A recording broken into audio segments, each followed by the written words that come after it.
To this meeting of the District Planning Committee on Thursday, the 13th of February 2025. For the benefit of visitors and people watching online, just go through who's in the room and with us this afternoon.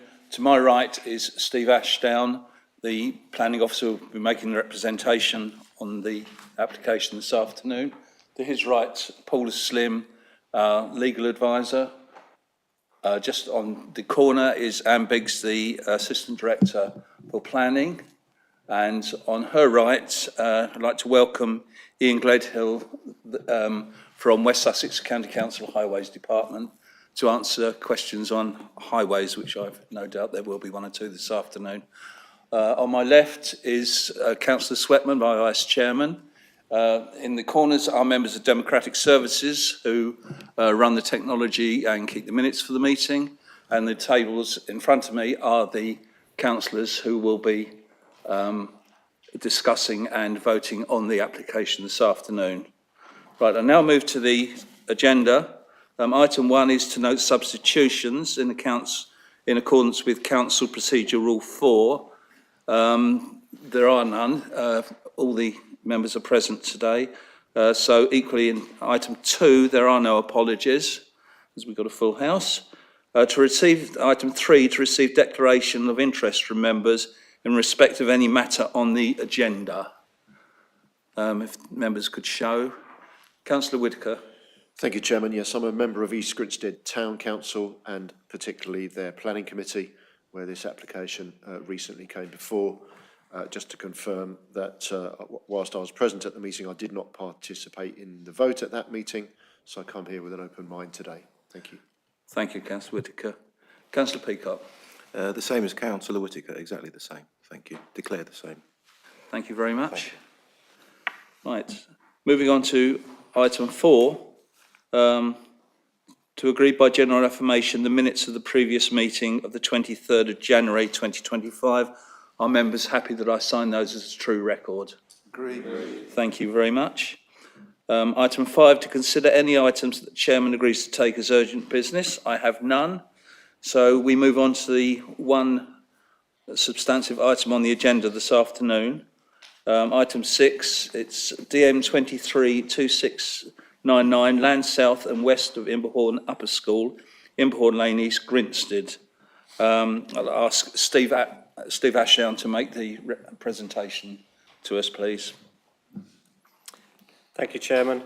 If I just first touch on the update sheet, which is in front of members, it's not as bad as it may look in terms of its content.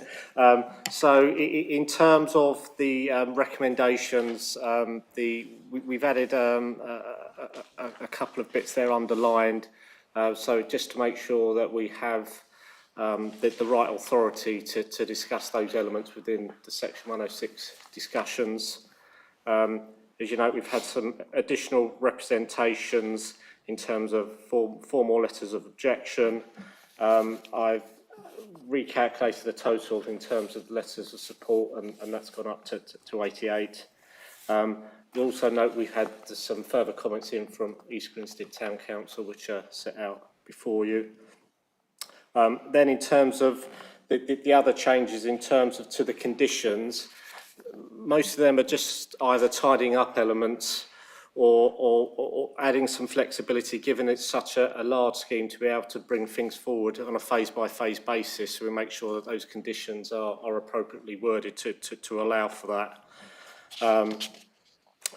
You'll also note in terms of the on condition 22, in terms of the delivery of those footpath works, that's tied into the 150th occupation, because those highway works are related to the Northern Pedestrian and Cycle Link, which also has a delivery of 150, so it makes sense to tie them up. And then in terms of then the main additions are the 3 additional conditions at the end, which we're looking to add on. One relating to the M42 accessibility buildings, one in relation to digital infrastructure, and then the third one in relation to the running track.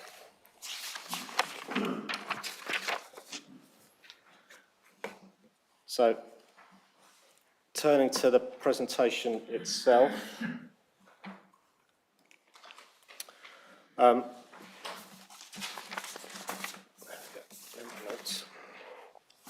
So, the site is outlined in red on this plan, and is located to the west of Imberhorn Lane. Here's Imberhorn Lane coming up here. And it covers approximately 83.5 hectares of mainly arable land. To the north is Imberhorn School, and then on the eastern side here is the development is known as the Oaks development, and then further to the southeast corner here is Bluebell Close, and Otterbourne Place is located here. And then to the actual south of the development here is the Imberhorn Farm Complex, which is made up of a number of residential buildings and some businesses as well. And then in the southwest corner here is the property known as Gullidge.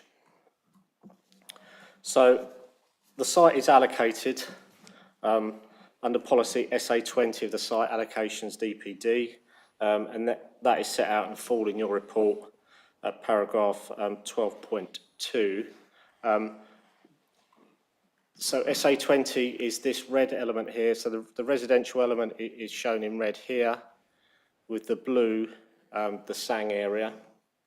And just in terms of context, the red site up here is SA19, which was before this committee the tail end of last year. So that just gives you the context in terms of those allocations. In terms of constraints, so there are, as set out in the report, there are 3 designated heritage assets. So the first one here, Gullidge, is a Grade 2 star listed building. You then have 1 to 3 Imberhorn Cottages, again, which is a 2-star listed building. And then you have Imberhorn Farmhouse here, which is a Grade 2 listed building. The green hatched shows the adjacent ancient woodland. So you can see there's some ancient woodland adjacent to the site to the north. So that's the main element, because that's this being the main development part of the site. That's the area which has the potential to be most affected. And there are some elements within the Sang as well. It should be noted, in terms of the development site, then the appropriate buffers are being provided within the parameter plans as a standoff to that ancient woodland. You can see there's a number of public rights of way which crisscross the site. You've got the Bridle Way here, which forms the southern part of the southern boundary of the site, which goes from east to west. It's largely unaffected by the development, other than a crossing point, which I'll come on to shortly, where the main spine road crosses that Bridle Way. And then you have the north-south footpath, which links Fellbridge and Worth Way. Worth Way is located here, and that sort of runs adjacent to the Sang and divides the Sang from the main development area. So the scheme before members today is a hybrid one, which means outline planning permission is sought for some elements and full planning permission sought for others. So in terms of the outline application, then this relates to the proposed residential and care village elements.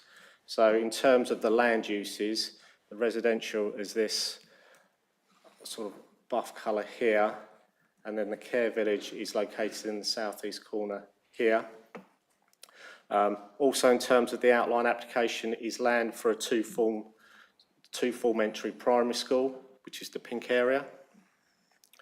And also in terms of the outline application, it's land for a neighbourhood centre, which is shown in this location here.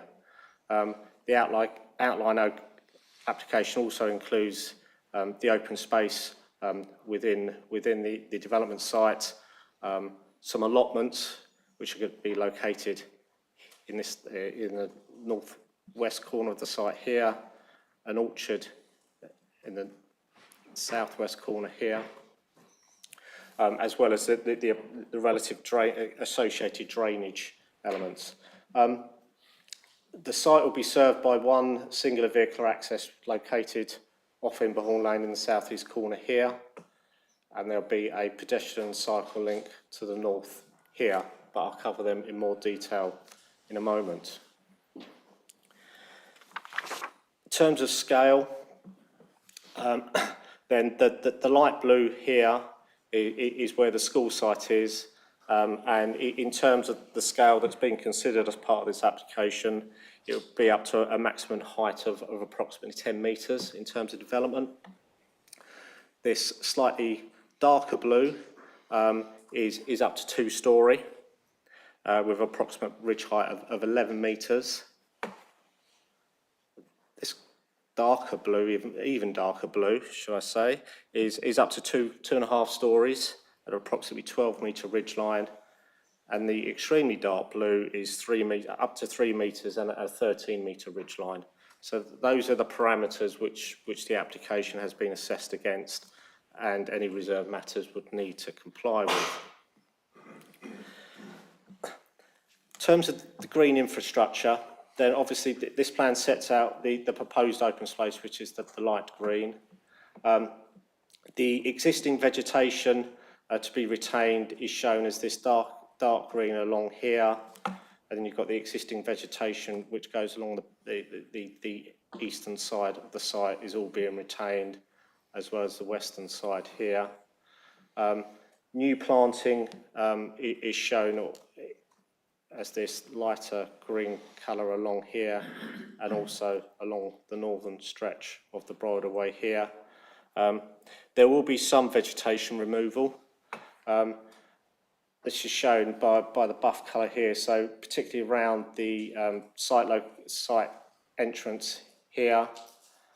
Those members who went on the site visit on Monday, I pointed out the oak tree is located here, which needs to be removed in order to facilitate the spine road. And then the other main removals relate to the actual just punching through the existing hedge line here for the spine road, and obviously to allow access to the Sang as well. But generally speaking, the majority of vegetation and trees on site is to be retained. Should be noted that the application, while it was submitted prior to mandatory BNG being applied, the applicants are proposing 11% BNG on the main development site. That will be provided on site, and that will be secured via the statutory national condition which we put on the decision notice, and a suitable monitoring fee secured in section 106. So the outlined elements of the application are supported by an illustrated master plan to show you how it all links together.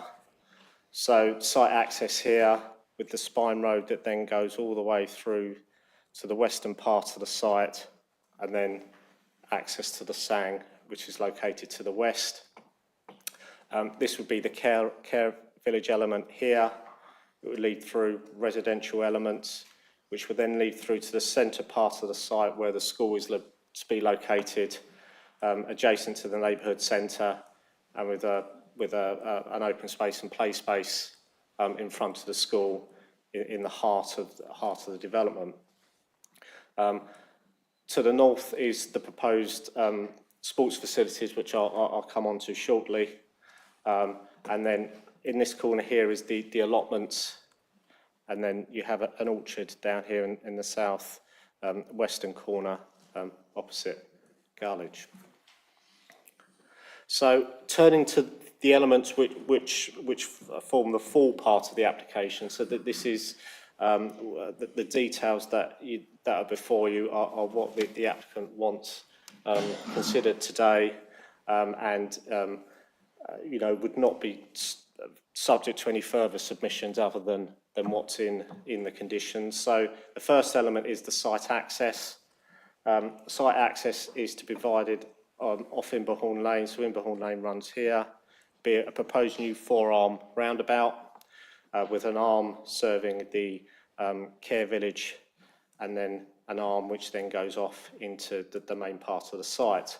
The majority of the roundabout will be constructed within the site, and the existing footway on the eastern side of Imberhorn Lane is to be retained.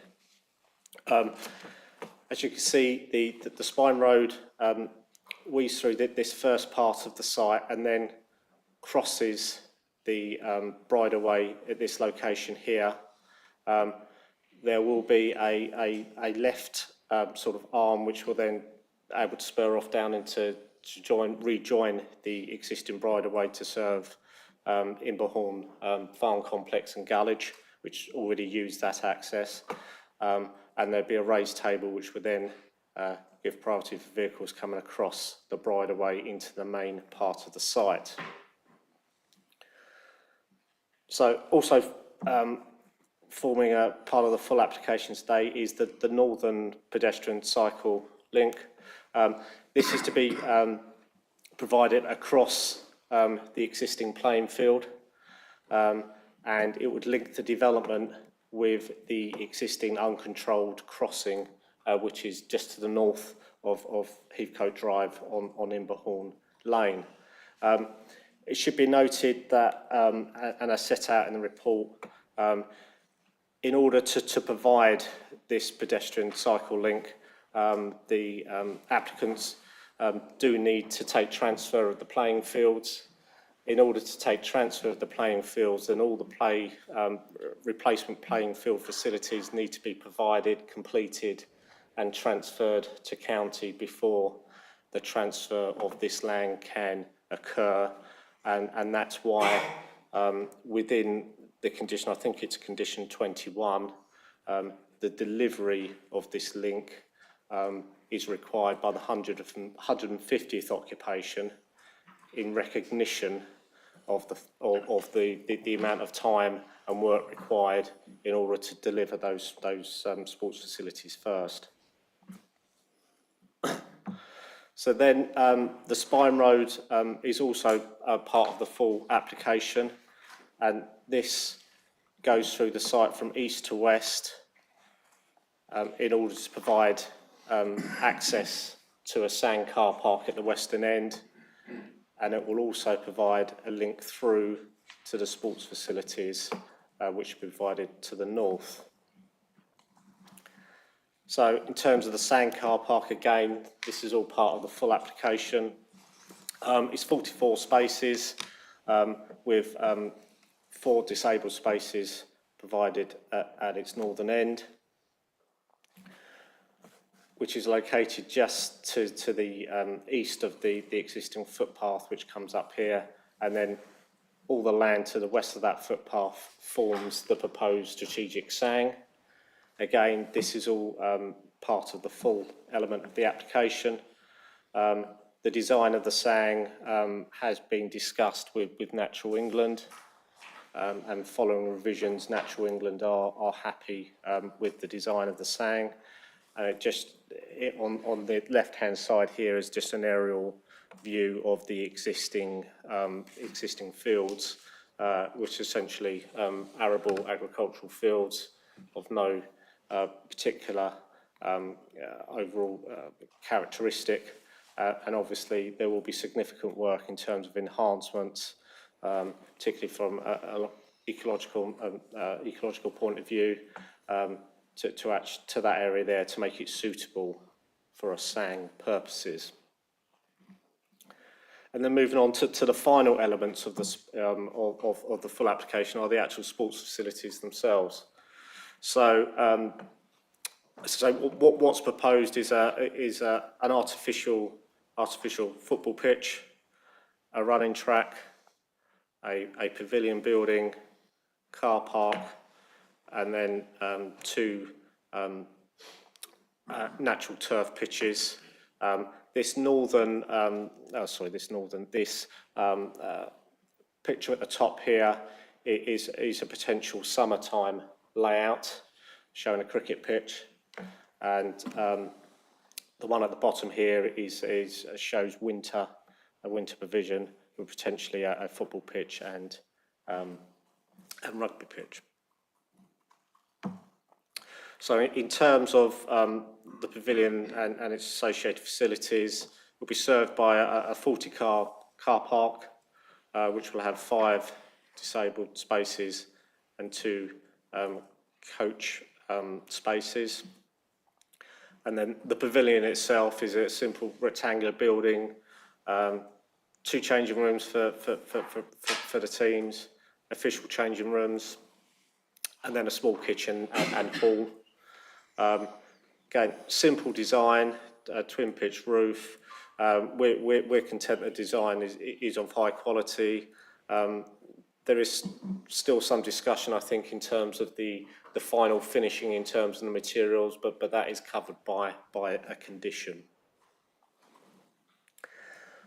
Just some quick canter through some photos. So this is an existing view along Imperhorn Lane where the site access will be located. So the roundabout will come in here.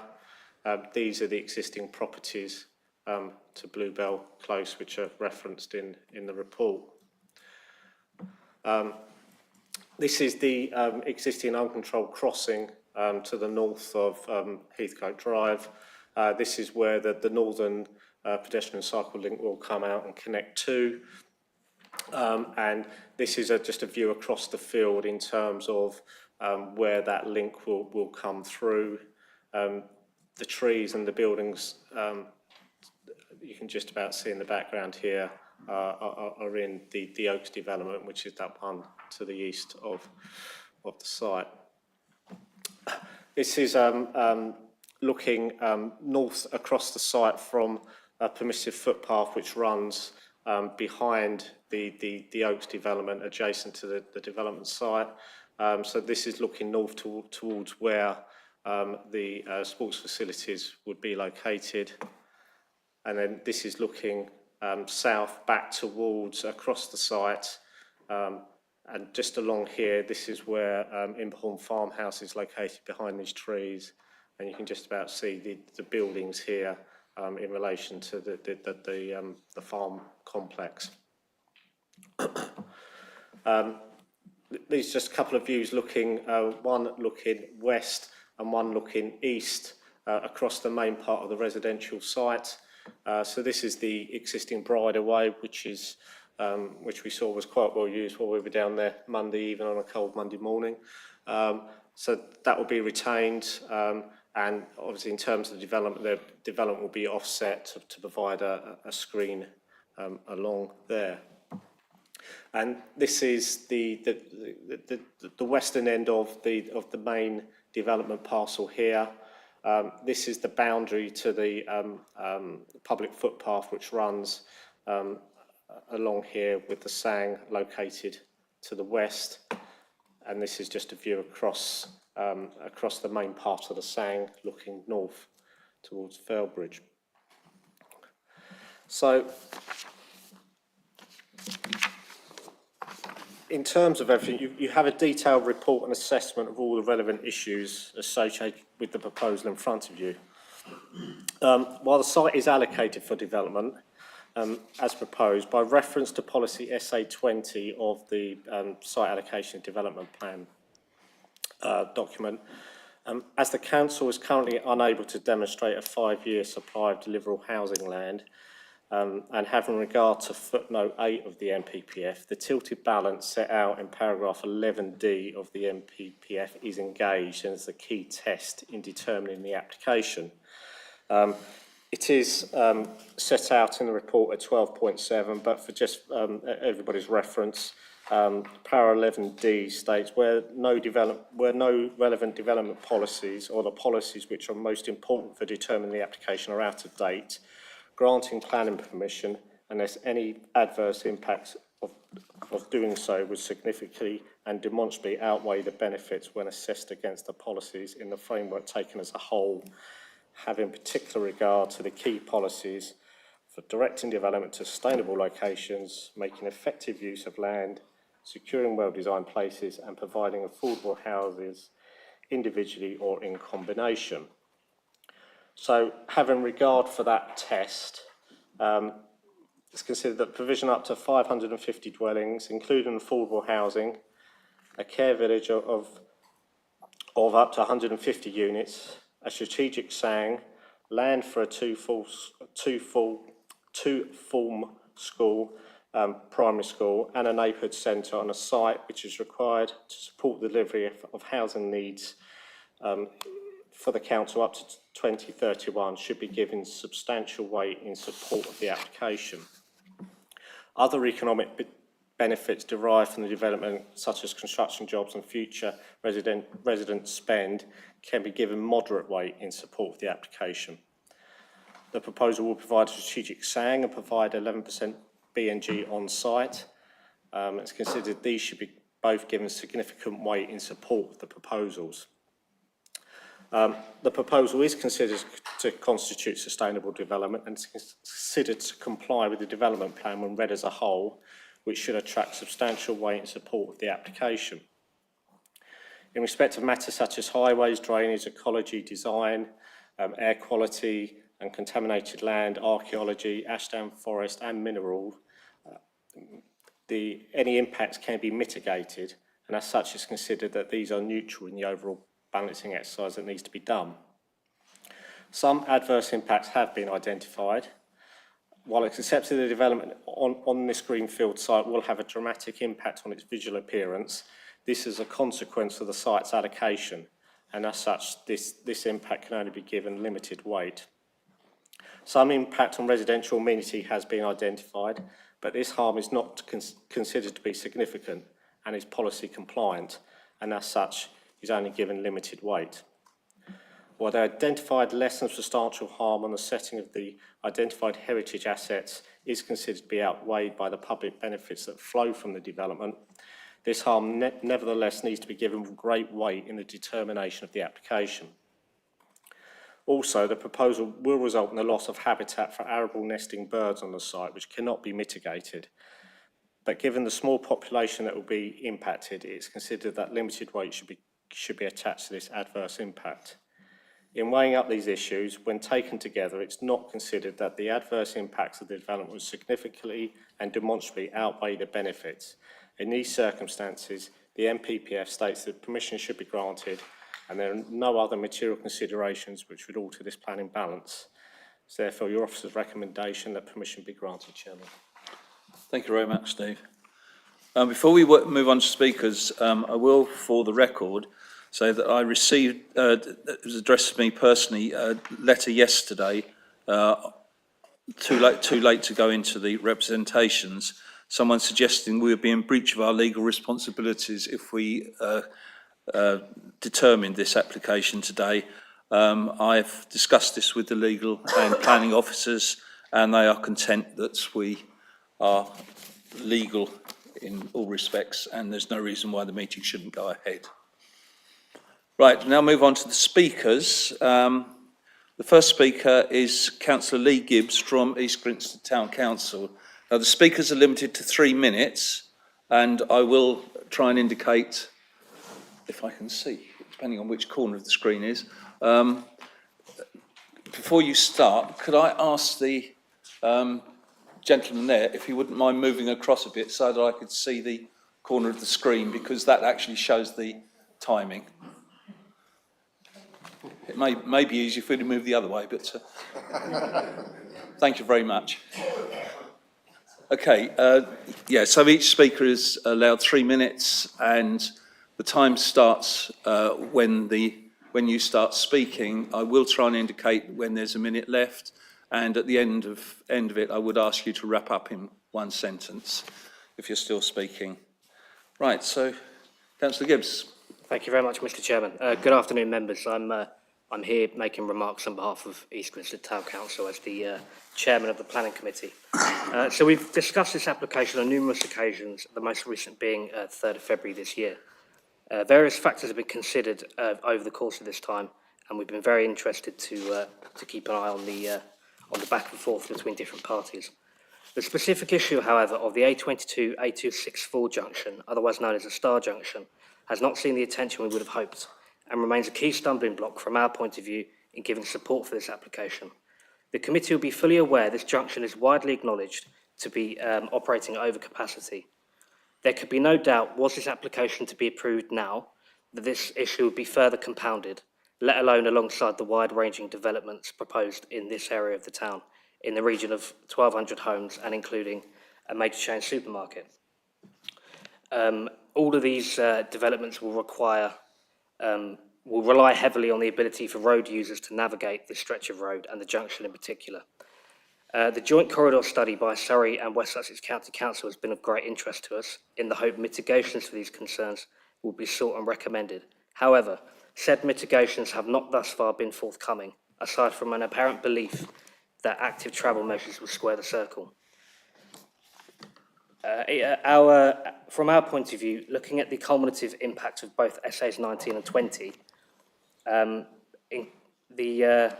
it's appropriate in our point of view to seek a Grampian condition regarding S106, S278 legal agreements, in which said agreements be executed prior to the first housing occupations on the site.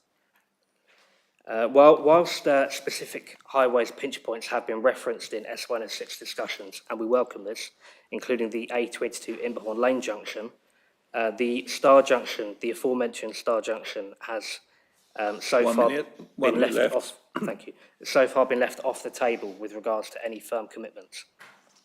Of course, the location of the particular junction straddling Surrey and West Sussex County Council jurisdiction makes it a very difficult piece of work. We feel a firm commitment on this is the only way the development can, in any sense, provide the benefits intended.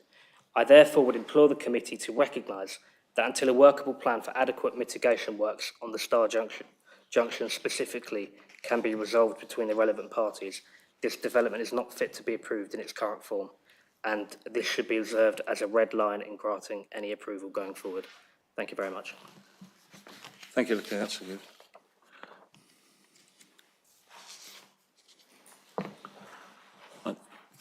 The second speaker is Councillor Jeremy Clark from Felbridge Parish Council. And again, the 3 minutes will start once you start speaking.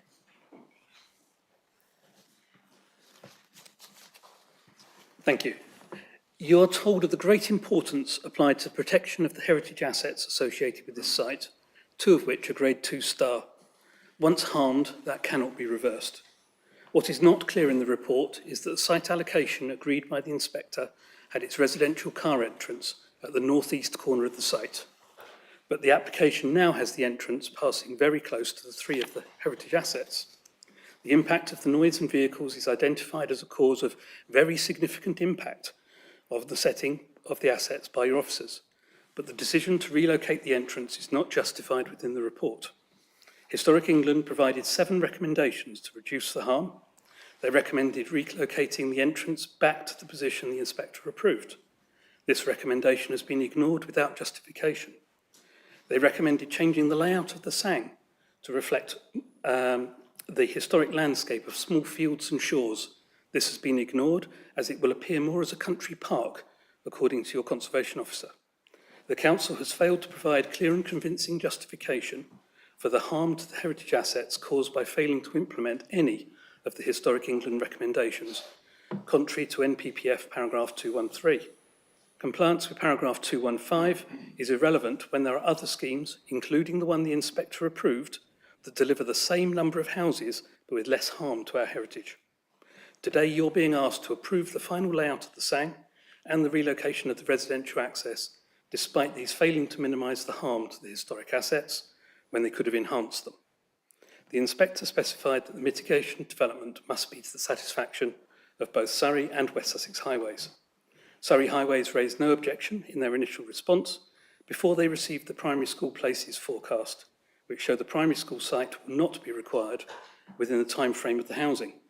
They identified that there was no traffic analysis 1 minute left. if the Windmill Lane School didn't relocate to the site, or if the primary school was not built.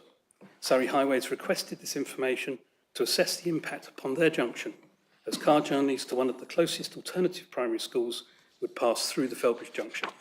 How can Surrey Highways be satisfied if they've not received information requested for their assessment?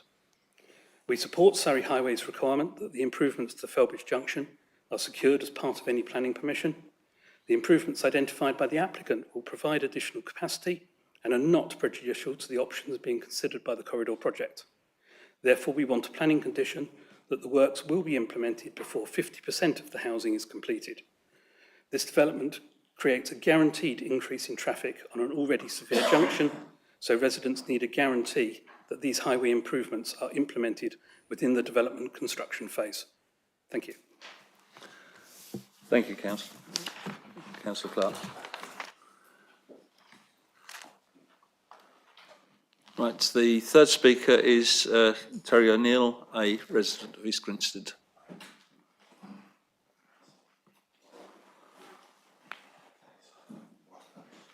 And once again, the 3 minutes will start when you start speaking.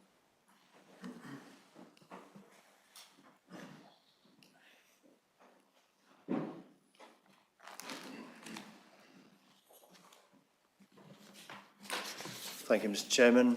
Thank you, members of the committee, for taking the time to listen to me today. As the Chair says, I speak as a local resident and as a community charge payer in the Mid-Sussex district area. It would be easy for me to sit here today and talk about some of the issues that my colleagues have already raised around traffic, road safety, increased risk to some thousand school children who are outside the red line boundary but will be affected by this development. Having said that, there are few people in Mid-Sussex, in East Grinstead, that consider that there is no requirement for housing in East Grinstead or in Mid-Sussex. All we're trying to understand is, with developments such as this, what will the impact be for everyone outside that red line? And I appreciate where the planners are coming from. They've been reviewing the application in accordance with applicable policies and the local plan. But what's less clear is how the work that's been carried out in terms of reviewing the capacity and resilience of the local infrastructure. Again, I speak as a local resident. One of the main arterial routes that's not inside this red line boundary has been resurfaced in the last 12 months and has already failed as a result of the heavy traffic that is passing along that route today. Likewise, the power network adjacent to this red line boundary has failed twice in the past 12 months. And again, I understand the planners may not be concerning themselves with these issues. And there is a sentence in the review document, I have tried to read it, 229 pages. The proposed development is not required to solve all the existing traffic issues around the site. And again, that may be acceptable from the planner's perspective. They're concerned with policy only. 1 minute left. Thank you.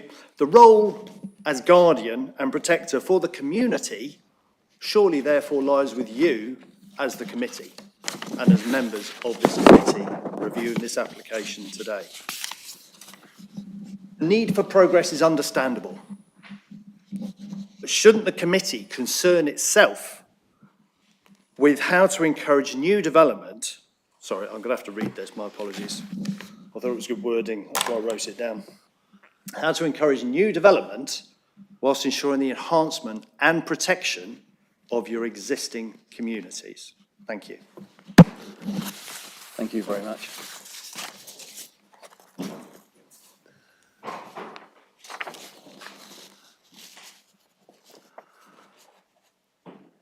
Right, the next speaker is Gareth Wilson from Stantex, speaking for the application.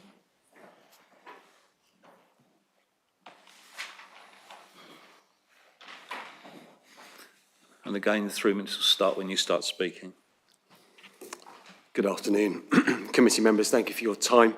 My name is Gareth Wilson, planning consultant for the application before you on behalf of Welbeck Land.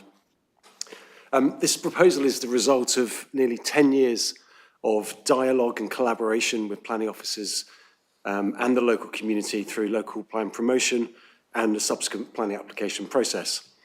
Our focus throughout has been to create a sustainable new part of East Grinstead's community, the quality of which is secured by a design code agreed with the council's design officers.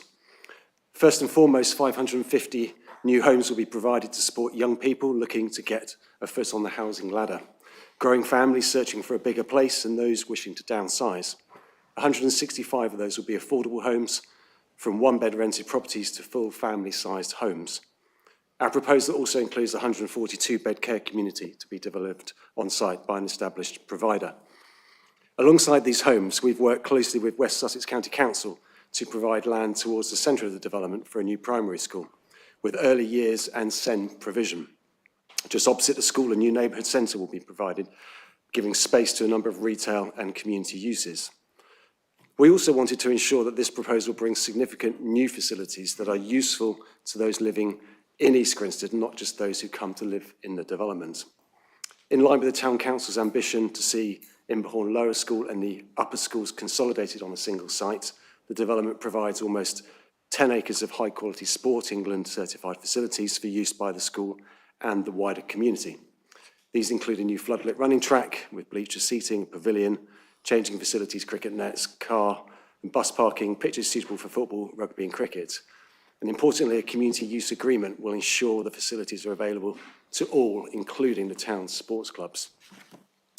To take pressure off the Ashdown Forest, the scheme includes a 100-acre country park. The park will be linked to the existing and well-used footpath network with accessible car park in line with Natural England guidance. The park has been designed by chartered landscape architects and will feature over 3 kilometres of circular walking routes, information boards, wildflower meadows, water features, orchard planting, benches and wildlife hides. The country park will be open and available before the first home is occupied. We do recognise the concerns of the community around traffic and congestion, and we have worked very closely with West Sussex Highways to agree designs to mitigate the effects of the scheme. A significant financial contribution has been agreed and will be paid by the applicant to enable these to be implemented. The scheme has also been designed to promote active travel with key services in a primary school provided on site and with the upper school just next door, together with improved pedestrian and cycle routes to the town centre and the train station, which can be reached by bike in under 10 minutes. Finally, if I have time, I'd like to thank Steve Ashdown, our case officer, for his endless professionalism, constant availability and laser-focused scrutiny that has allowed us to put forward the best possible scheme to you today. Thank you. Thank you very much.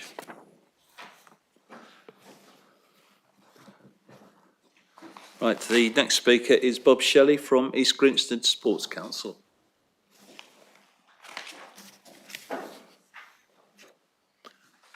Again, 3 minutes will start when you start speaking.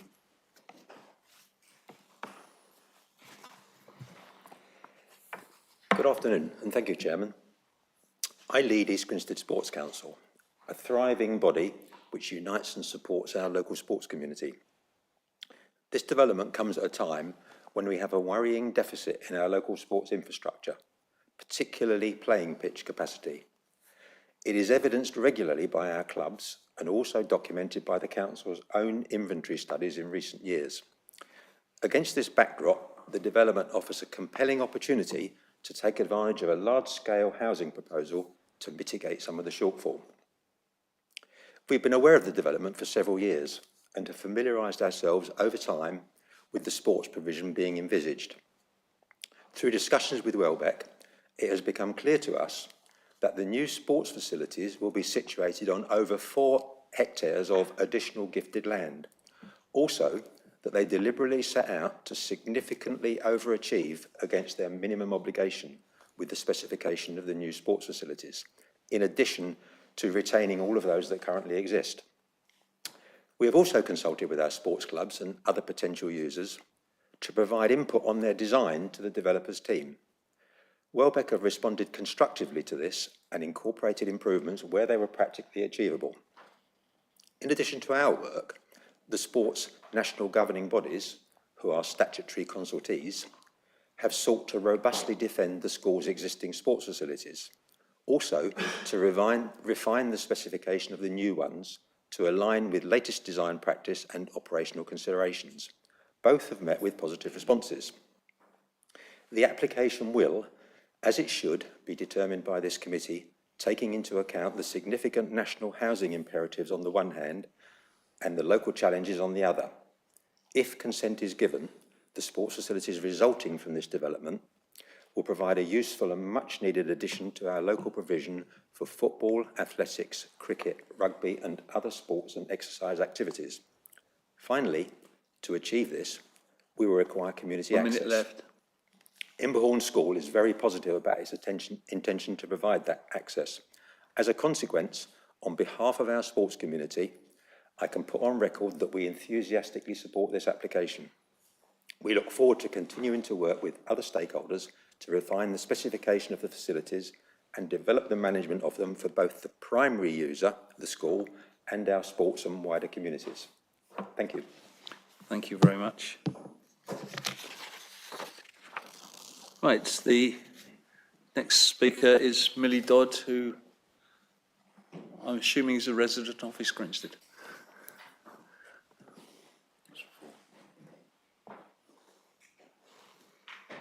And again, the 3 minutes will start when you start speaking.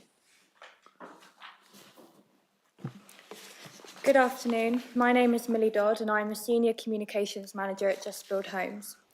We worked with Welbeck Land during the determination period of this planning application to explore supportive voices for land west at Imberhorn Lane. As a result of this, 105 individual local letters of support were submitted for this site, each with their own personal reasons why they want to see this development go ahead. This development will provide up to 550 homes for local people affected by the housing crisis, 550 opportunities that could benefit local people like myself. I have recently experienced a housing crisis in East Grinstead.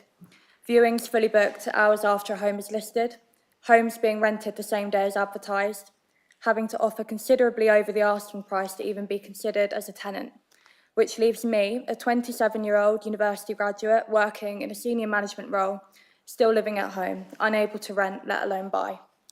I'm not alone in this experience. Many people in my generation now have to remain living at home well into their 30s, faced with either sacrificing their independence to eventually afford housing or move away from their established community.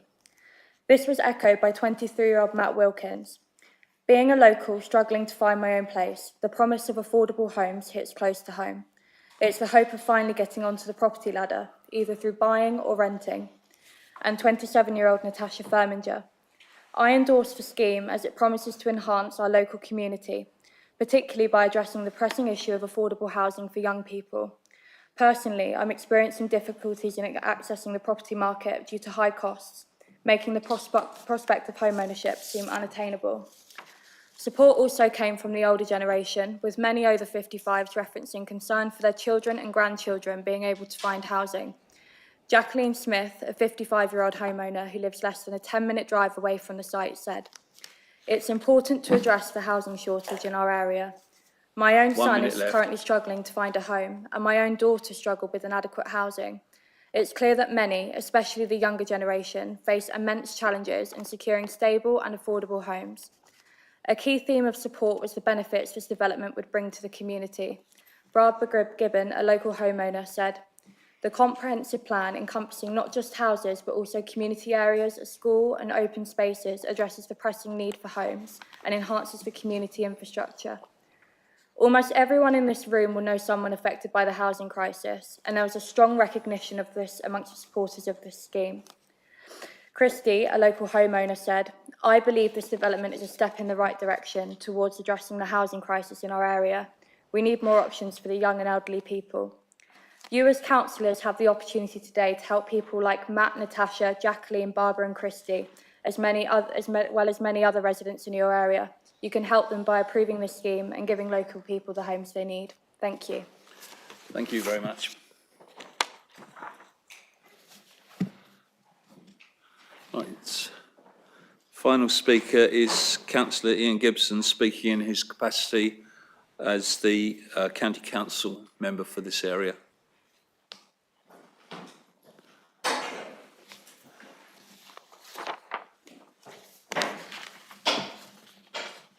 And again, the 3 minutes will start when you start speaking.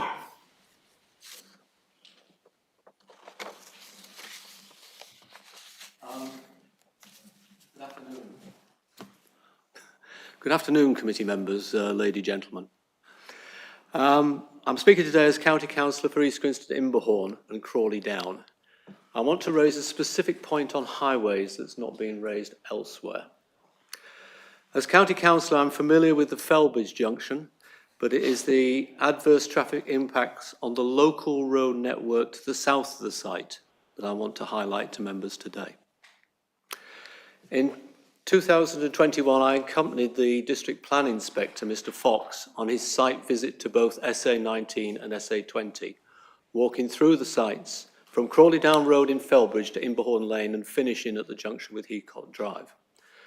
Mr. Fox was told that the main vehicle access for the site would be at the junction of Imberhorn Lane with Heathcote Drive, and the access at Bluebell Close would serve only the care home.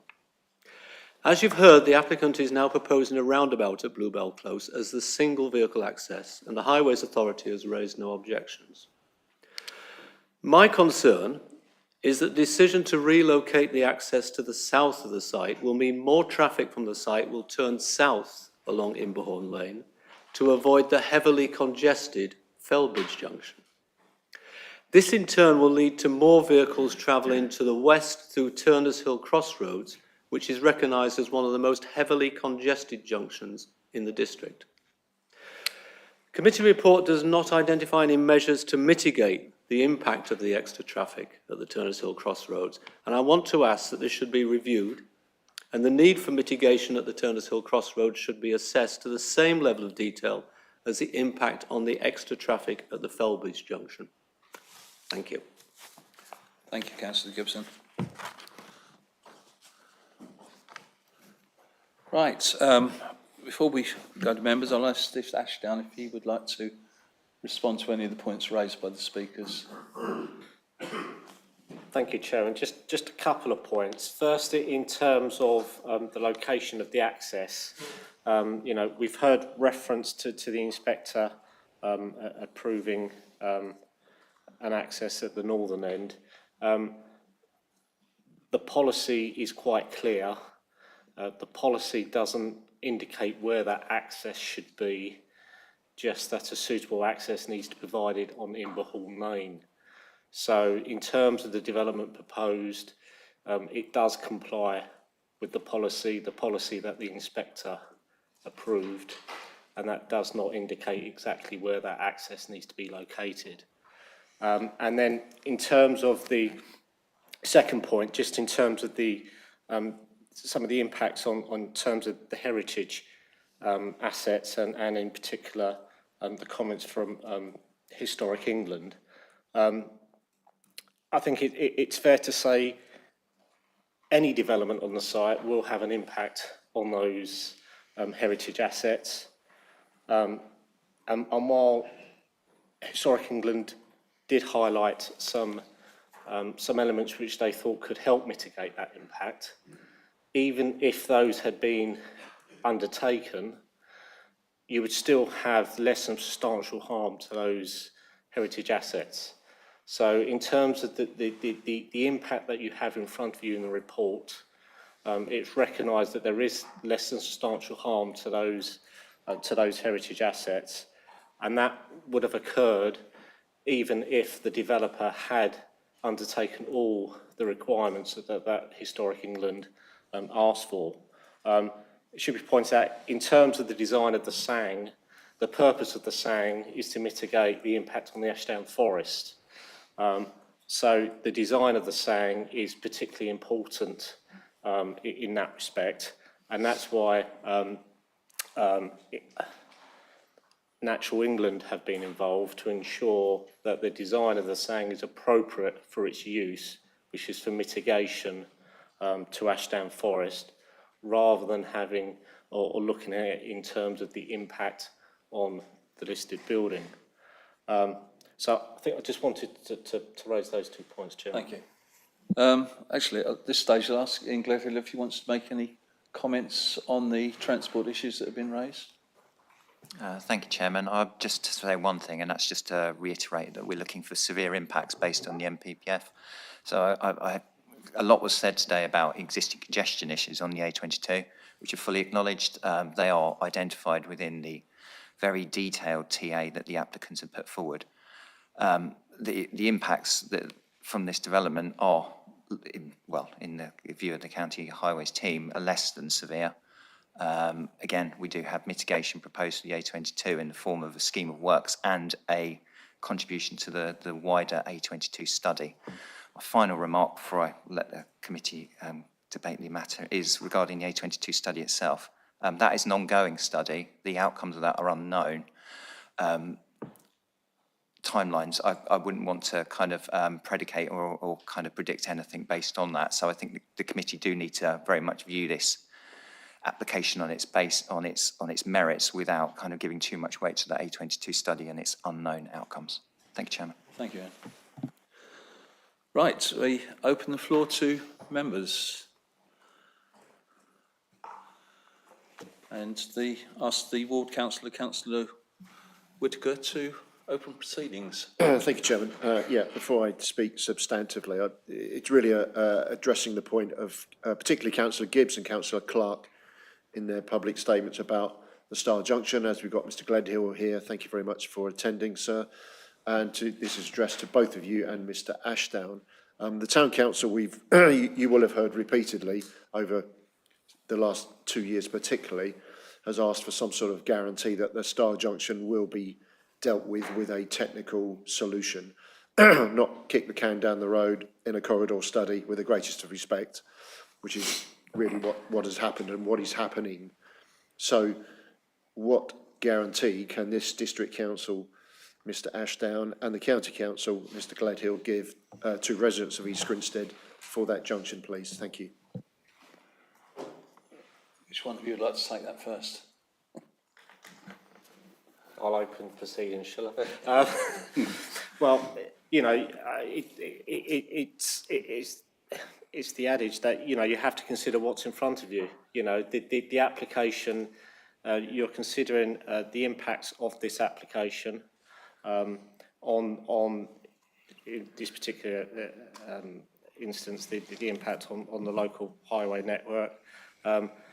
You know, that the applicant has undertaken all the necessary surveys and assessments to establish what that impact is. They have to mitigate their impact. It's fully appreciated that there is already an issue with that junction. That's recognised. But, you know, what we need to do in determining this application is consider what impact this development has on that junction and what mitigation they are proposing in order to alleviate their impact. As Ian has set out and has set out in the report, there is within the Section 106 or proposed Section 106, there will be a substantial financial contribution of nearly £1.9 million to go towards improvements along the A22 corridor and or physical improvements to the Imberhorn Lane Junction, which I think had been recognised will improve will help improve the situation. So we can't gaze into a crystal ball to find out exactly what that study, the outcomes of that study is going to come up with. But what we can do in determining this application is to ensure that there is a substantial pot of money going towards actually implementing the outcomes of that study when they are published. Thank you. Ian, did you want to add anything, sir? The only matter I probably would add is that I am aware that the Star Public House junction is within the scope of the study. So that is, improvements are actively being looked at that, but at the current time, those improvements are unknown. As Mr. Ashdown has said, this scheme is, though, providing a substantial contribution towards matters that may fall out of that study. It's pretty unreasonable for the development to do anything more at the current time. Are you in a position to confirm? I know in previous discussions we've had, there are other monies from previous developments that are available in addition to the nearly 2 million from this site to carry out works in that area. There are. Amongst other things, the Hill Place Farm development provided a substantial contribution, and I'm aware there are a number of other smaller schemes, including the Crawley Down proposals that I believe were presented to you not that long ago. I believe that's providing a significant sum of money to the A22 as well. Thank you. Councillor Sweatman. Thank you, Chairman. Firstly, I'd like to say that I think all developments are controversial, especially large ones like proposed in East Grinstead. However, as a district council, we've had to increase our housing numbers through our district plan. We had no choice of that, and consequently, without going into too much detail, we've had the allocation sites, the SADP, 3 of them, which is in East Grinstead. Crawley Down Road has already been approved. There's one at East Court for a small number of houses, and of course the Imblehorn Lane junction. So really the principle of development has been established. So we have to look at things. This is a hybrid application, as has been explained by Steve earlier on. There's just a few things. When initially the access was put at the junction of Heathcote Drive, when I first saw that, I was absolutely horrified with the traffic coming out of this new development and schools coming out of Imblehorn Lane, and that it would have been absolutely horrendous. I'm quite pleased it's been moved to where it is now. Much more sensible. It's off the main road, just off the road, as you can see earlier on the screen.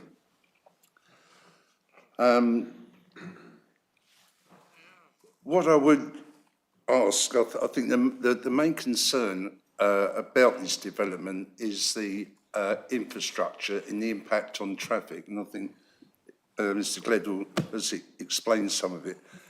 However, it does seem rather quite a lot of traffic coming out, and between 0800 and 0900, the proposed is 111 into the site and 188 vehicle movements out of the site. So it's quite a huge number coming out onto the existing infrastructure, especially at peak times when you've got the Imblehorn industrial site and the schools, etc., coming out Heathcote. However, I do realise that perhaps 70% is going one way and the remainder going the other way. That's what is in what we're looking at. But I also do have concerns that when it does get full up with traffic and people will turn and go towards the St Hill crossroads, that is already quite a dangerous crossroads. And any further traffic, we've had this with Hill Place Farm as well coming out, and also the impact on the Turners Hill crossroads, which seriously needs really looking at. So there's also in our report, and that is 12.97 on page 53, and I've highlighted it, the Felbridge Road junction, show that it is, or the Star junction, show that it is operating close to capacity. With the proposed development, the performance of this junction worsens and exceeds capacity that's at the moment. So I do have concerns, but I think Ms Gledhill has explained that. It's just something I needed to highlight because I do think we have serious concerns about traffic issues. Before I finish, I would like to say I think the development as a whole is quite a good development, and it provides, as Mr Shelley has said over there, much needed sports facilities for the town. we're in desperate need, and it's very pleased to see that there is 3G pitch incorporated. You know, we must actually provide and keep providing these sports facilities for our kids, keep them off the streets and away from drugs and that sort of business, hopefully. So I'll leave it there for the moment, Mr. Chairman. Thank you. Thank you, Councillor Sutton. Do either of you want to comment, or shall we move on? Okay, Councillor Prescott. Thank you, Chairman. I support this application, and I think what is very obvious is that I think one of the speakers said it has taken 10 years to pull this together, and I think that's very evident in the layout and the scale that's before us.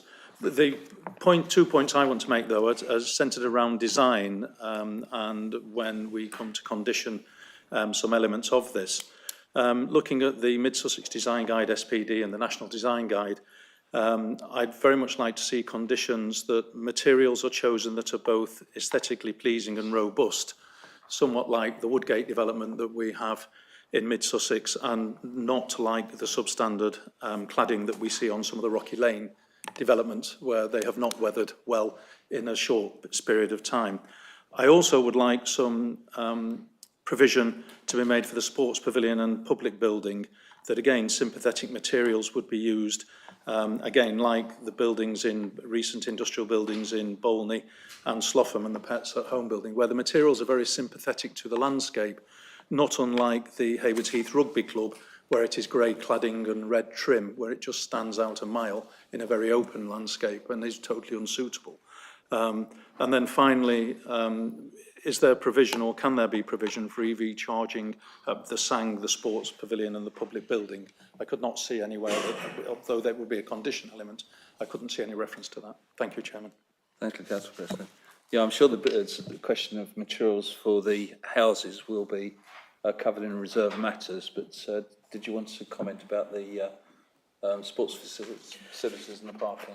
Yeah, in terms of, Chairman, you're correct. In terms of the wider site, then the materials will be subject to, there isn't a specific condition to cover the outline elements on materials. We'll consider them as part of the reserve matters, and if a further condition is required at that time, we can put that on. In terms of the pavilion building, then there is a condition in relation to materials, and I'm busy just trying to find it, but there is definitely condition 3. Condition 3 deals with that.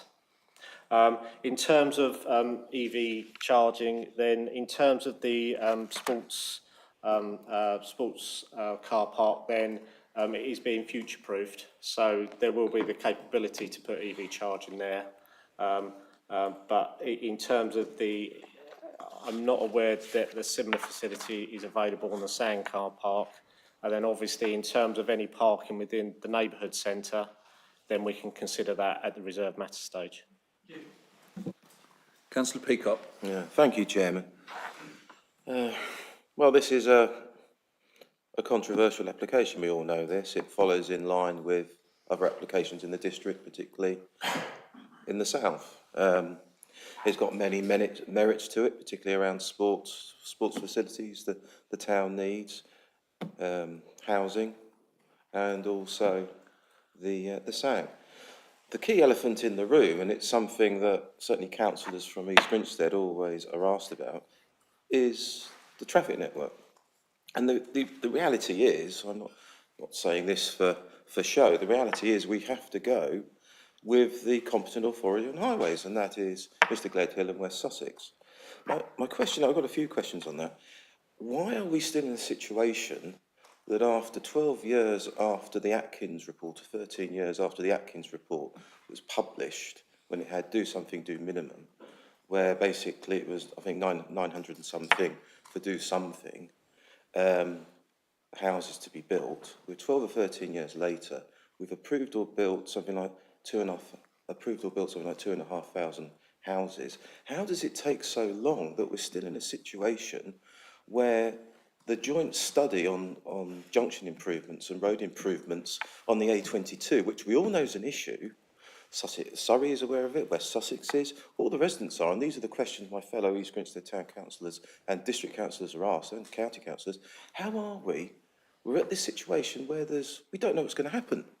How can you explain to residents that we've had 9 or 10 S106 projects or contributions over the years, initiatives that have never been implemented, and we still have to wait for improvements on that road and that junction to mitigate not just this application, but other applications of the network. And you're the competent authority, and we don't have any evidence, because you're the competent authority, don't have any issues with this application from a highways point of view.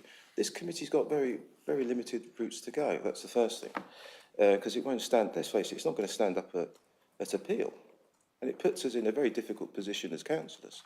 And I accept that we've had other difficult applications, controversial applications in the south. Secondly, which hasn't been mentioned, the bridge. There's the Bridleway Bridge, about 150 yards to the south of the proposed access. Now, there's going to be an increase in traffic volumes to that direction, going south. There will be, not just cars, but it's going to be delivery lorries. Why was that not considered in the scope of works by the applicant and or West Sussex for either improvement, upgrading works or replacement works? Why not? And then at a subsequent date, after the application has gone live, people are living there, if it is found it does need to be improved, upgraded, who will meet the cost of that? Because it's a Victorian bridge, it's a single carriageway for those who are not aware of that crossing point. Who will meet the cost of that? Because it does seem a bit unfair that general taxpayers should meet the cost if that does need to be replaced from basically a 700 unit development 150 yards down the road. So there's got many merits to it. Everyone in East Grinstead knows and you've acknowledged there are issues. They're at theoretical capacity, but why has it taken so long? And to ask the public to believe when multiple improvement programmes have not been enacted, that's very difficult for them. But we have to go with the recommendation of the competent authority, because if it goes to appeal, what do we do? It's going to be very hard to stand up and defend our position. So, and I'm not just saying that to look good, it's the reality. Thank you. And I don't mean to... Thank you, Joe. Thank you, Councillor Peacock. Ian, would you like to come back on that? It wasn't taken personally whatsoever. I'm here to represent the County Council, and unfortunately, I have to field these questions. Simple answer with Atkins. Atkins was prepared a good number of years ago. It was prepared under a different planning regime. I mean, I can't sit here and defend the County Council's non-delivery of the schemes, but all I will say is a lot of the contributions that the County Council has collected to the A22 from developments have taken an awful long time to come forward. So that is the primary reason why a lot of those schemes, and by the time we've collected enough money to deliver the schemes that are identified within that study, things have moved on. Things have moved on a long way, and hence the fact we are now looking at the A22 again. And I completely acknowledge the issues you're raising in terms of the slowness, the perceived slowness of the study moving forward. I can't say anything more on that. I'm not involved with the study. I mean, I'm sure this committee could make a note and raise their concerns with the A22 study. I don't think there's anything more you can do, unfortunately. I don't think I can say anything more regarding that. Regarding the Imberhorn Lane, the bridge to the south and the pinch point, the scope of the TA, it did look at the wider highway network. It did look at accidents and other issues. That pinch point wasn't identified as a matter that needed further mitigation or improvement. That's the simple answer. It's not an area of concern within the TA arising from this development. Thank you, Chairman. Thank you. Councillor Kennedy. Thank you very much, Chair. This is a really interesting project, and I think it's been a long time in gestation, 10 years we're here. there's an awful lot to recommend it, and we've heard from articulate speakers about the need and the requirement in the area for housing. But again, and I'm echoing something that's been said by a number of councillors already, it's the highways issues that have been raised by the councillors locally and people sitting around this table. And it's not the first time that I, and no doubt colleagues, have sat here and heard from the Highways Department that a large project, whether it's been in Burgess Hill or Haywards Heath or East Grinstead or elsewhere in the district, that quite large projects, and this is quite a large one with 550 units, they won't have a severe impact on the highways. And we're left wondering, well, what on earth is a severe impact?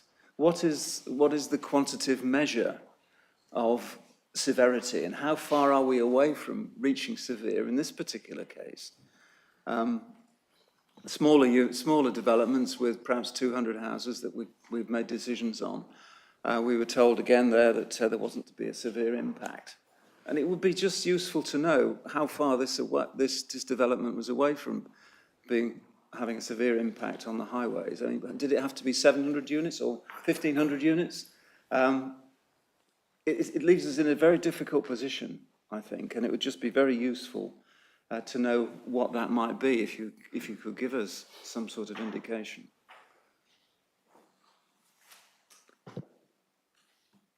Thank you, Councillor Kennedy. I suspect you're going to say it depends on the individual about developments, but would you like to respond? Thank you, Chairman. Unfortunately, we are bound by the NPPF, which provides the severe impact test. The guidance behind the scenes of that doesn't provide any great benefit or any guidance in these respects. I mean, based on experience of appeals from schemes that have been refused on severe impacts, matters relating to congestion, for example, increased delays, they carry very little weight. Inspectors, quite frankly, acknowledge schemes increase congestion, but that carries very little weight. The things that do carry weight are more safety related. So if I can't give you a black and white answer, because quite frankly, there isn't a black and white answer. It's very much case by case, but if we are looking for severe impacts, they do need to be more related to safety as opposed to matters of congestion, which are considered by inspectors more amenity-related aspects. Thank you. Thank you very much. Would you mind if I came back on that? Yes, certainly. It just seems, I can see the safety aspect is really important and something that is obviously going to have an impact. But cynics would say, and people have said it, that the numbers of traffic movements, the greater they are, the slower the traffic will move, and so that the more safe it will be. Is that right? Well, naturally, the slower traffic, I can't say anything more to what you've already said in all fairness. I mean, all I would say is I'm not sitting here trying to belittle the traffic conditions on the A22. It is congested. I mean, everyone in this room who knows the A22 through East Grinstead recognises it's congested. However, I have a very detailed TA prepared by the applicant, which includes microsimulation, standalone junction models, and the impact arising from that is quite clear. There is no severe impact. The impact is far, far from severe based on simple matters of congestion and vehicular traffic. Thank you. Councillor Whitaker, you were on the screen and then disappeared. Did you want to come back or? Yes, please, Chairman. Yeah, thank you. My intervention earlier was just to raise the question and to put the two senior officers on the spot, I suppose, in regard to transport, which they've done. Thank you. Thank you to all of the speakers, especially Mr. Shelley, Councillors Gibbs and Clark, and the very powerful Ms. Dodd. I have been the Mid-Sussex District Council ward member here for 8 years and a East Grinstead Town Councillor for 14 years. I was leader of the Town Council between 2014 and 17 and was instrumental in taking our neighbourhood plan through referendum to adoption. At this time, the applicant today first approached the Town Council regarding the Imberhorn Farm site and its thoughts on a comprehensive strategic redevelopment of this land. The application before us today is therefore 11 years in the preparation, as we've previously been mentioned. Throughout this period, I have tracked its progress with close interest and worked closely with many constituents, community groups and organisations, and Mid Sussex District Council officers to listen, communicate openly and transparently. In particular, I would like to thank the Chair of Imberhorn School Governors, the large Infrastructure First residents group in Felbridge and East Grinstead, Jeremy Clark, Chair of Felbridge Parish Council, who we've heard from today, and East Grinstead Sports Council, represented by Mr Shelley, who have all worked very closely with me and other stakeholders in the town. This application has been through a rigorous site selection process by Mid Sussex District Council since 2018, then proceeding through independent examination for inclusion in the site allocation DPD in 2022. All through this period and the 3 years since, the applicant has completed extensive public consultations, exhibitions, presentations and discussions with all possible stakeholders. They have also shown three quite rare traits in the planning world. They have been patient and not rushed. They have listened carefully and, crucially, constantly amended plans and proposals in order to try and take people with them. This process has been complicated by the geography of the site, meaning that there have been two parish councils, Felbridge and East Grinstead Town Council, two district councils, Tandridge and Mid Sussex District Council, and two county councils, West Sussex and Surrey County Council, all involved throughout the 11 years. East Grinstead people are generally grounded and pragmatic and see the need for additional housing stock to be provided. The biggest issue and concern in East Grinstead for the past 15 years has been the existing traffic congestion, as has been discussed 10 minutes earlier, centred on the A22 corridor, and in particular the Achilles heel northern junction with the A264, commonly known as Star Junction. During this period, there have been 6 detailed and expensive consultant transport reports completed. The conclusion in each of these reports has been the same, namely that Star Junction is over capacity and something must be done. Despite the fact that nearly £2 million already sits in the Section 106 roads pot, nothing has been done. This application bravely allocates a further near £2 million infrastructure contribution specifically for A22 corridor upgrades. However, given the patent inability of our two county highway authorities to work sensibly together, West Sussex and Surrey, I have severe doubts that this key junction upgrade will ever be addressed. Our only hope, it would appear, is for the new larger unitary authority to properly address this from 2027 onwards. We know from paragraph 12 to 90 on page 92 of the officer's report that existing infrastructure deficiencies cannot be the responsibility of this particular application. We also know from paragraph 13.9 of the same report that West Sussex County Council and Surrey County Council highways have no objections to this application. We have earlier heard from Councillor Gibbs on the extreme bitter frustrations of the East Grinstead Town Council regarding the singular inability of our appointed county officers to listen and address fundamental infrastructure upgrade requirement. My plea today, finally, to Mid Sussex District Council officers is to please ensure the wording of your Section 106 agreement is sufficiently robust to, if possible, guarantee that the Star Junction be upgraded. Enough about transport. We've heard too much already. This is a well thought through, comprehensive application. It provides a whole range of significant infrastructure upgrades, including a whopping near £14 million of financial contributions, and it is in conformity with the Mid Sussex District Council Infrastructure Delivery Plan. The new and badly needed sports facilities are first class and a great benefit to the school and public alike. New primary school and community centre with healthcare facility, new allotments, a massive 43-hectare country park sang, and crucially, 165 new affordable homes for Mid Sussex District Council nominated people and families. In summary, Chairman, I support this application. Thank you, Councillor Whitaker. Councillor Reeves. Thank you, Chairman. Yes. I could, if I were going to be mischievous, ask Mr. Gladhill when the last ruling severe ever happened in the midst of time, or even indeed in his career, whether that has ever happened. But turning away from cars, I think the cycle routes look rather good. And looking at the OS map, it seems that at the Bluebell Close exit, there is another cycle path that goes into the middle of East Grinstead. I don't know if people can confirm that that is a cycle route. It looks as if it is. I didn't look the other day when we were there. The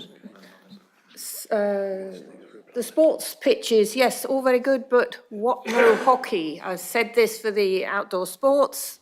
There was no hockey there. There's no hockey here. It looks lovely, but no hockey. What would happen if the primary school were not built? So the land is allocated, but presumably it could not be built for years. Is that a possible outcome? It's a shame that Heathcote Drive exit will now probably be delayed by a couple of years because it doesn't kick in until the 150th occupant, so that's a shame as well. And I'd just like to mention it is a real shame that that massive oak tree is going to be removed. It's not just about bats. 2,000 species can live in one oak tree, and it's a great shame that couldn't be avoided. And I'd also like to mention the skylarks and the other red-listed birds, which will have to move. Thank you. Thank you, Councillor Rees. I think it's accepted, actually, that East Grinstead has got some of the best hockey facilities in the country, actually. But do you want to comment on the footpath, the cycle way? Does it continue off-site? It does. It does go through East Grinstead. Right. Any other points you want to? No? Okay. Councillor Bates. Thank you, Mr. Chairman. I am speaking in support of the application. I think it's a very good example. I hope the government would note this is how we have to do planning properly. I appreciate it's taken a long time, but I think we've got a very good solution. I would like to just reflect on the fact that I have been sitting on planning committees for over 40 years, and it seems to be the same old story I hear. And I reflect back the fact that I've been associated with Sweden for over 50 years. And when I first turned up 50 years ago, I saw a relief road being built in a township, which was about 50,000. Their ambition now is to build 100,000 population. And I see all these sort of schemes being built all the time. It has no consequence whatsoever on the community. So you can resolve traffic situations if you look at it in the right way. I have a couple of questions that I would like to explore with the officers in terms of the fact that when people are saying this application is about traffic, I would say it was the land use. I mean, it described this as high quality farm land, but is it being used now? What is the future proposal for it? Need more than anything else. And the Sang looks very inviting, but as far as I can see, there's only one access point into this point. You've got to drive a long way round to get there. There seems to be a lot of traffic congestion, etc. So could we explore that there are other ways in which we can get to that Sang? Walking, cycling particularly. So that's where I would like to go on this particular. I mean, other colleagues have spoken about various aspects, and I'll support those. But the one particular thing that I'm very keen on is the athletics track. Looks like it's a goer compared with the one in Bolnor Village, which was shown on a planning application and never came to fruition. So I've got more hope for that. And the fact that it is an all-weather track is a bonus. So I'll leave it at that. Thank you, Councillor. Yeah. So just in respect of your first question about the agricultural land, then that's covered in paragraph 12.330 of the report. I think we have to recognise that, you know, the loss of the agricultural land is actual consequence of the site being allocated for development in the first place. So that ship has already sailed in terms of trying to retain that agricultural land. But in any event, as set out in the report there, in terms of its, the actual economic value of that land, then that's been calculated at £13,000 per annum in terms of its value in terms of agriculture. So it's you know, has extremely limited value economically as agricultural land, but that ship has sailed in terms of the allocation of the site in any respect. In terms of access to the Sang, then you are correct, there's only one vehicular access to the Sang. However, you do have a public footpath which comes all the way north to south, all the way along the Sang. So you've got access from Fellbridge, and then that footpath links all the way down to Worth Way as well. So in terms of what you would see as a Sang, then I wouldn't expect anything more than one vehicular access to a Sang, just because they're, by their very nature, you know, they're not, you know, meant to, while you are trying to draw visitors there from the Ashdown Forest, it's meant to be somewhere where local residents will go rather than driving to Ashdown Forest itself. It's an interceptor rather than a destination. Thank you, sir.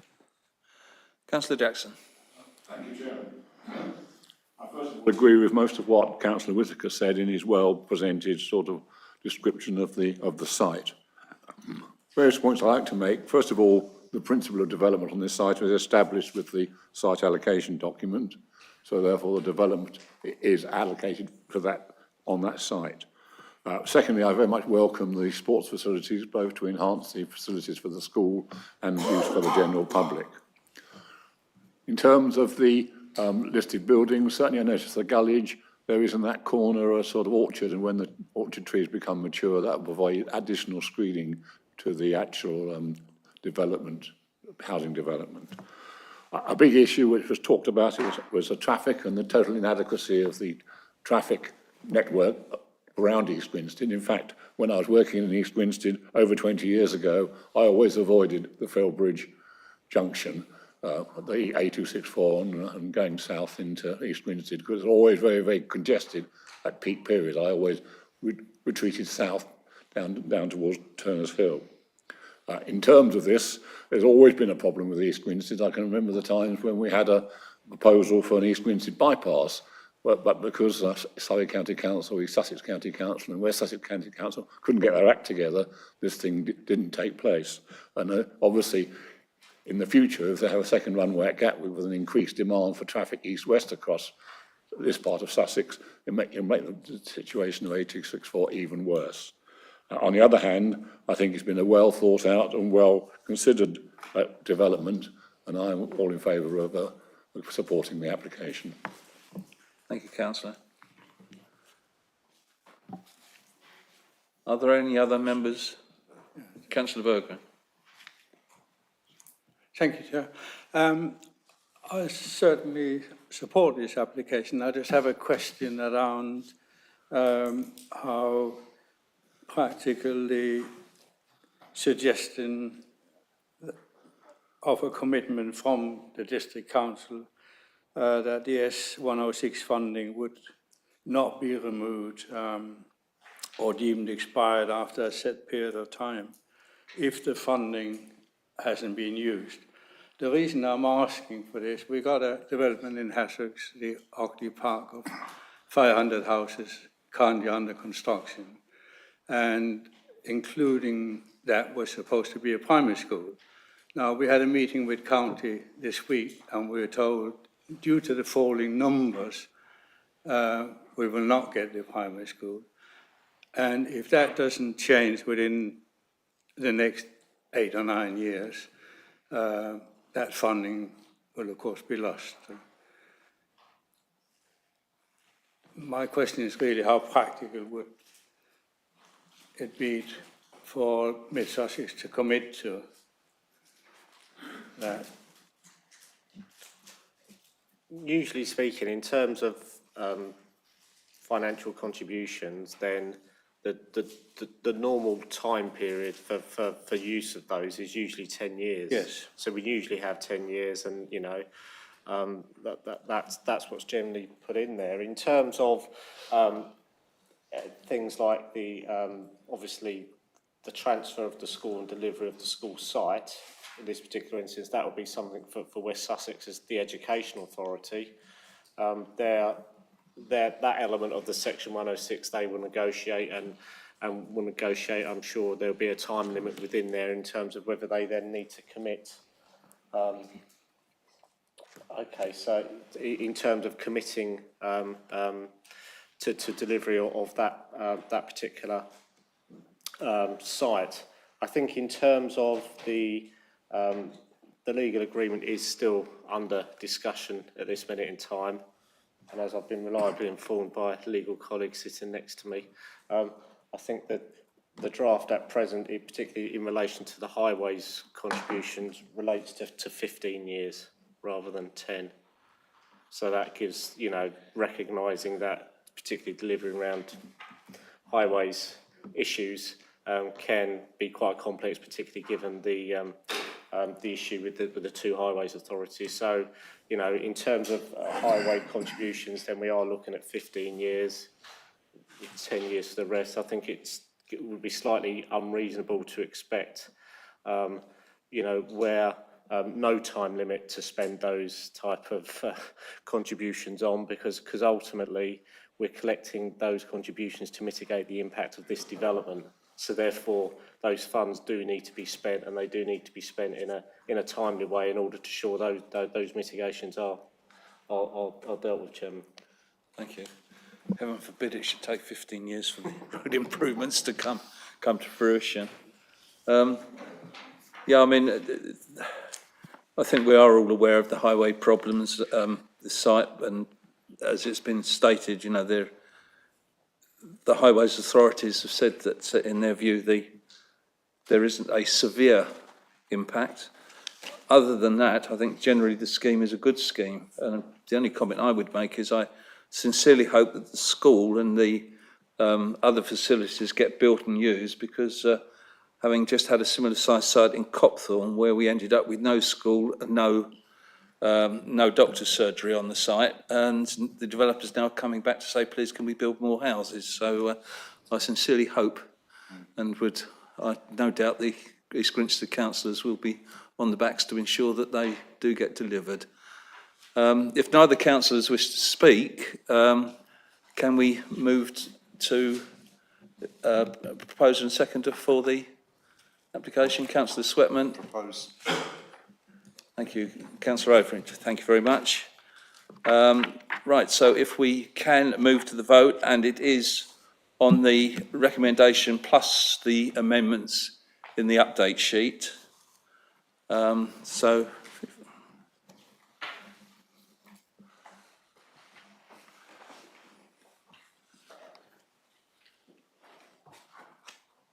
Right, the vote is closed, so it's 12 in favour, none against, no abstentions. So that decision is unanimous.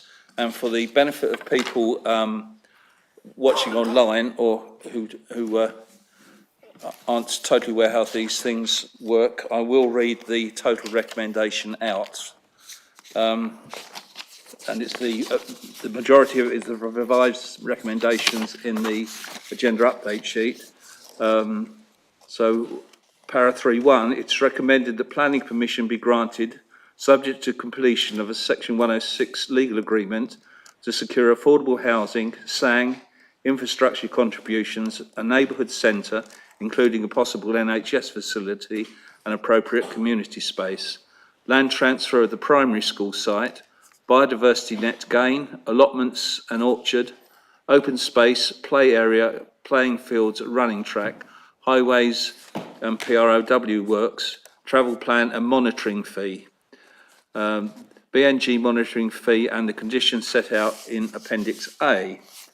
Recommendation B, it's recommended that if the applicants have not entered into a satisfactory Section 106 legal agreement to secure the affordable housing biodiversity net gain, Sang primary school site allotments and orchard, open space, playing areas, playing fields, running track and infrastructure payments and highways and PROW works, travel plan and monitoring fee, BNG monitoring fee by the 13th of May 2025, then the application should be refused at the discretion of the Assistant Director of Planning and Sustainable Economy for the following reasons. The proposal fails to provide the required infrastructure contributions to serve the development and the required affordable housing. The proposal therefore conflicts with policies DP20, DP21 and DP31 of the Mid-Sussex District Plan 2014 to 2031 and policies SAGEN and SA20 of the Site Allocation Development Plan document of 2022. Right, to move on to item 8, questions pursuant to Council Procedure Rule 10.2, due notice of which has been given. I have none. I'd like to thank all the officers and members for their attendance today and ask you to remain seated until the live stream is turned off and declare the meeting closed at 3:41.